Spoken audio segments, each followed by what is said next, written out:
Hello, world. Welcome back, everybody. This is Let's Talk Barca. Now, as we get into this episode number 8 of Let's Talk Barca, we're going to discuss the team coming back from the international break. The players coming back that were on international break are the players in Spain and the Netherlands. That's what we're going to discuss in particularly.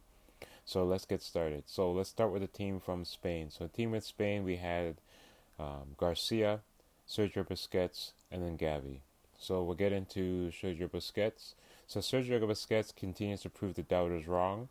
People continue to say that he's slow, but he continues to prove them wrong. Continuing year after year, Sergio Busquets continues to prove that his skill set is beyond just his speed. It's about his actual intelligence and his go-go gadget legs. He continues to prove the doubters. People thought Pjanic was better. People thought that everybody should get rid of him. Thought that Barcelona needed a better holding midfielder, but he continues to prove that he's still a valuable and a great player. Congratulations to Sergio Busquets. Now we're going to go on to Gavi. So as we go on to Gavi, the young man at 17 years old, has proven to be a very good player. He's making a hallmark of himself inside the Spain interior or the right interior, which is great for Barcelona. That will also force him into the team. So now he's playing on the right interior. We now have a very good, solid young player that was going to force Ronald Koeman to play more and more, which will also help him develop in the long run. And last and least, now we're going to deal with Garcia. So Garcia had a tough time. That did look like it was offside.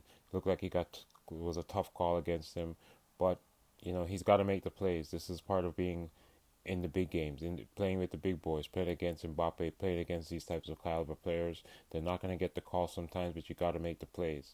So we got to see that more from him. We got to see more play from him, especially after hearing about the injury coming from Araujo, who got injured during his game against Argentina earlier today. Okay, now we're going to move on to the Netherlands. So finally here with the Netherlands, we got a good matchup where Frankie de Jong played good, but he played in the holding position, which is the same position as Sergio Busquets. This is going to be interesting. Both seem to have a great games when they're both playing in the same position. Do we move to a double pivot? Can Ronald Koeman find a way to fit them in when they're both playing a double pivot while still providing offense? Maybe with the return of Fati and Dembele and Aguero, we will be able to provide more offense without the need of de Jong going forward. But then they also have that Memphis Depay had another great game, scoring 2 goals, bringing his tally to 13 goals in the season, providing him with the most goals in Dutch history in one season. Congratulations, Memphis Depay. Hopefully, Memphis Depay will be able to carry the second part of the season against the next 3 games. His scoring touch will be needed, especially with the return of Fati. We should see more exciting and scoring from both himself and from Fati. So now, hopefully, when we get back both Fati, Dembele, and Aguero, and Memphis Depay will start to return his scoring form that we see when he wears the Netherlands jersey. We'll see that performance in the Barcelona jersey. So that's the breakdown from the team as they come back, and we'll go into a little bit detail further. But have a good day. Thank you for your